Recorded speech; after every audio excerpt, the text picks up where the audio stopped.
The first step towards achieving your dreams is having the right coach. Get the best education with forensic classes by Diksha and make your net forensic exam dreams come true. Download the app now. Before starting today's class, a quick reminder that we have an application. Application की link आपको description में मिल जाएगी, वहां से आप इसे download कर सकते हैं. आप प्ले स्टोर से भी इसे डाउनलोड कर सकते हैं एंड ऐप स्टोर से भी इसे डाउनलोड कर सकते हैं. जैसे आप एप्लीकेशन डाउनलोड करेंगे आपको लॉगिन करना होगा. लॉगिन करने के बाद आप स्टोर पर क्लिक कर सकते हैं. स्टोर में आपको कोर्स लिस्ट मिलेगी. इस कोर्स लिस्ट में से आप अपना डिजायर्ड कोर्स सेलेक्ट कर सकते हैं एंड एनरोल कर सकते हैं. फॉर एग्जाम्पल, अगर मैं फोरेंसिक साइंस नेट की प्रिपरेशन कर रही हूँ तो मैं फोरेंसिक साइंस नेट का कोर्स सेलेक्ट करूंगी. अगर मैं क्रिमिनोलॉजी की प्रिपरेशन कर रही हूँ तो मैं यूजीसी नेट क्रिमिनोलॉजी का कोर्स सेलेक्ट करूंगी. अगर मैं मास्टर्स की प्रिपरेशन कर रही हूँ और मुझे सेमेस्टर क्लासेस चाहिए तो मैं सेमेस्टर क्लासेस का कोर्स चूज करूंगी. फॉर एग्जाम्पल, अगर मैं यूजीसी नेट फोरेंसिक साइंस की प्रिपरेशन कर रही हूँ तो मैं फोरेंसिक साइंस का कोर्स चूज करूंगी. अगर मैं क्रिमिनोलॉजी की प्रिपरेशन कर रही हूँ तो मैं क्रिमिनोलॉजी का कोर्स चूज करूंगी.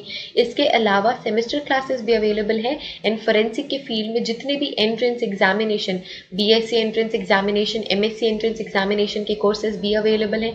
इसके अलावा साइंटिफिक ऑफिसर, साइंटिफिक असिस्टेंट के कोर्सेज भी अवेलेबल हैं. तो आप अगर किसी भी एंट्रेंस एग्जामिनेशन, किसी भी कॉम्पिटिटिव एग्जामिनेशन की प्रिपरेशन कर रहे हैं फोरेंसिक साइंस या क्रिमिनोलॉजी के फील्ड से, तो वो सारी की सारी क्लासेस आपको सिर्फ और सिर्फ मिलेंगी हमारे एप्लीकेशन पे. तो हमारा एप्लीकेशन डाउनलोड आप कर सकते हैं. Get to download our application and start your preparation with us. So basically we have two types of courses in our application, video lecture course and study material course. So video lecture course में आपको सारी की सारी चीजें मिलती हैं. Video lectures, PDF, study material, mock test, previous year question paper, everything. Study material course में आपको सिर्फ और सिर्फ study material, previous year question papers और मॉक टेस्ट मिलते हैं. वीडियो लेक्चर्स उसमें इंक्लूडेड नहीं होते हैं. So that's the basic difference between video lecture course and study material course. So it's clear now. You can join these classes according to your preparation and start preparing with us. Hello everyone, welcome to today's class. And आज की class में हम cover कर रहे हैं 12th and 16th century development of ideas that sin and crime are different. इसी class में हम पढ़ रहे हैं क्रिमिनोलॉजी का लेक्चर. अब हम ये देखने वाले हैं कि किस तरीके से सिन एंड क्राइम डिफरेंट है. तब तक 12th century and 16th century तक हम ये मानने लगे थे कि सिन डिफरेंट है एंड क्राइम डिफरेंट है. ठीक है. सो at that time superficial resemblance to be seen between sin and crime. तो शुरू में कुछ रिजेम्बलेंस था क्राइम में भी और सिन में भी. सो कोई ऐसी एक्टिविटी जो डिजायरेबल नहीं है सोसाइटी के लिए, पहले हम उसे सिन समझते थे या मानते थे कि ये तो पाप है ना. The idea keeps growing in societies that sins and crime are different entities from each other. फिर धीरे धीरे सोसाइटीज में ये बातें चली कि सिन डिफरेंट होता है और क्राइम डिफरेंट होता है ना. तब उन्होंने सोचा कि सिन जो है it is committed by a Sinner. ठीक है, कोई पापी इंसान पाप करता है और उसकी सजा उसको कौन देता है? भगवान देता है. पर अगर कोई क्रिमिनल है और अगर वो कोई क्राइम कर रहा है तो उसकी सजा उसको कौन देगा? स्टेट देगा, है ना. तो पहले तो किंग एंड क्वींस होते थे तो सजा भी वही देते थे, है ना. राजा महाराजाओं के टाइम पे भी सजा वही देते थे, तो उनकी भी काल कोठरी होती थी, है ना. जैसे अभी हमारे यहाँ पे जेल्स है, प्रिजन्स है, तो उस टाइम पे तो उनकी काल कोठरी होती थी. इसे जेलों जैसे ही सारा का सारा अरेंजमेंट होता था कि हमेशा हमेशा के लिए उनको जेल में भेज देते थे, कारावास में भेज देते थे. तो जितने भी आपने डेली सोप्स देखे होंगे जो पुराने जमाने के या फिर हिस्ट्री वाले होंगे उसमें दिखाया हुआ है. तो पहले के समय में क्या मानते थे कि कोई पापी इंसान पाप करता है उसकी सजा भगवान उसको देगा. अगर कोई क्रिमिनल है, वो क्राइम कर रहा है तो स्टेट उसको पनिशमेंट देगा. सिन में not result in direct harm. अगर कोई पाप कर रहा है तो कोई डायरेक्ट हार्म नहीं नजर आएगा या फिर कोई इंजरी नजर नहीं आएगी दूसरों पे, है ना. अगर मैंने कुछ पाप किया तो जिसके लिए मैंने बुरा किया उस पर कोई इंजरी नहीं नजर आएगी. बट अगर कोई क्राइम हुआ है तो it is necessary and it is attached with direct and indirect injury to the other. अगर मैंने क्राइम किया है तो जो विक्टिम है उसको डायरेक्ट इंजरी दिखेगी, कोई ना कोई नुकसान उसका दिखेगा. तो इसी वजह से इन्होंने धीरे धीरे करके इसी वजह से पुराने जमाने के लोगों ने सिन एंड क्राइम को धीरे धीरे करके डिफरेंशिएट कर लिया था. So for sin remedy could be self observation but crime must be subject of state and it is punishable in the court of law. ठीक है. So it was punishable under court of law. तो उसकी punishment तो जरूरी है अगर किसी ने क्राइम किया तो. ठीक है. पर किसी ने पाप किया है तो भगवान हैंडल करेंगे उसको. This idea come from the idea of common law. ये आइडिया कहां से आया? It comes from the idea of common law and the earliest conception of criminal act involves event of major significance of state that had a usual function of the criminal civil tribunals and direct a special law against perpetrator. So पहले के time पे civil criminal कोई different नहीं होता था, सारे crimes ही मानते थे, एंड इसी वजह से कॉमन लॉ बनाया जाता था कि किसी ने भी कुछ भी दिक्कत कर दी तो हम उसको यही पनिशमेंट देंगे.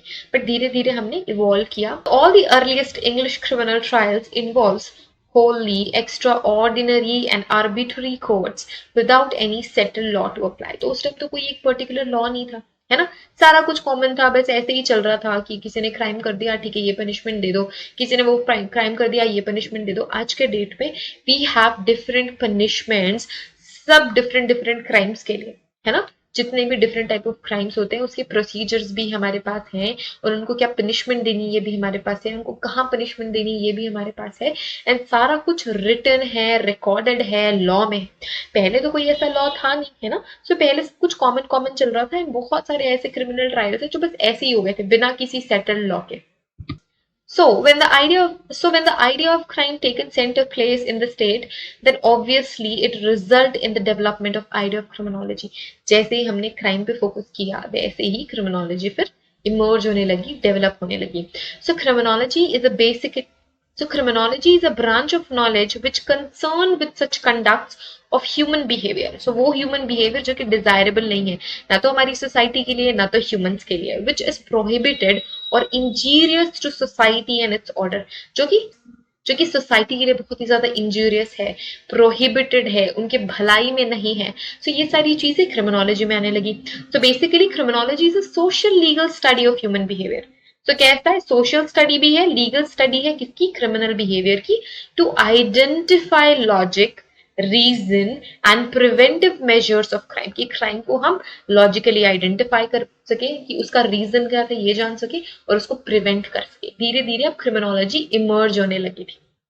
Okay, Now we have 18th and 19th century का emergence of criminology. ठीक है, so criminology का रोल हम 18th 19th century का पढ़ेंगे in the next class, क्योंकि मैंने इस पूरे के पूरे early concept crime को 3 parts में divide करने का आप सभी को बताया था, है ना. मैंने previous class में भी बताया था कि जो early concept of crime है, criminology develop होने के पहले का time है, तो it's the history part of criminology. तो फर्स्ट पार्ट हमने किया था अर्ली कॉन्सेप्ट ऑफ क्राइम का. This is the second part जिसमें हमने कौन सी सेंचुरीज में देखा, 12th and 16th century.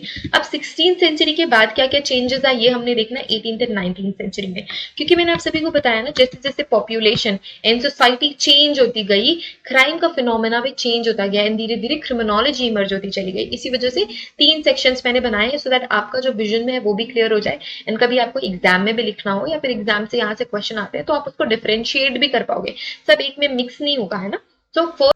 So first part is early concept of crime, जब क्रिमिनोलॉजी इमर्ज ही नहीं हुई थी, बहुत प्रिमिटिव टाइम, बहुत पुराने टाइम की बात है. फिर धीरे से 12th century and 16th century जिसमें लोग थोड़ा आइडेंटिफाई करना समझ रहे थे, जिसमें लोग थोड़ा आइडेंटिफाई करना सीख रहे थे कि सिन क्या है, क्राइम क्या है, ये क्या चीजें होती है सारी, है ना, भगवान पनिशमेंट देंगे कि गवर्नमेंट पनिशमेंट देगी. तो 12th एंड 16th सेंचुरी की जो पॉपुलेशन है धीरे धीरे इवॉल्व हो रही थी, एंड क्रिमिनोलॉजी भी इवॉल्व हो रही थी. अब जब इसके आगे हम जाएंगे तो और थोड़े से चेंजेस हमको देखने को मिलेंगे. जब हम 18th एंड 19th सेंचुरी में जाएंगे तो आपको और चेंजेस देखने को मिलेंगे कि क्रिमिनोलॉजी कैसे चेंज हुई, क्या प्रेजेंस में जो क्रिमिनोलॉजी है वो 18th 19th सेंचुरी की क्रिमिनोलॉजी से बहुत ज्यादा डिफरेंट है. एंड धीरे धीरे टाइम के साथ ये सारे के सारे सब्जेक्ट्स क्या है, इवॉल्व भी होते हैं, है ना. सो यही इवोल्यूशन हमको क्रिमिनोलॉजी में पढ़ना है. This is the history part of criminology. If you are preparing for criminology net examination, you can join our classes जो कि available है हमारे official application में. So in the next class we will discuss 18th and 19th century emergence of criminology. So I hope this lecture is really very helpful to you. If this is helpful, you can click the like button.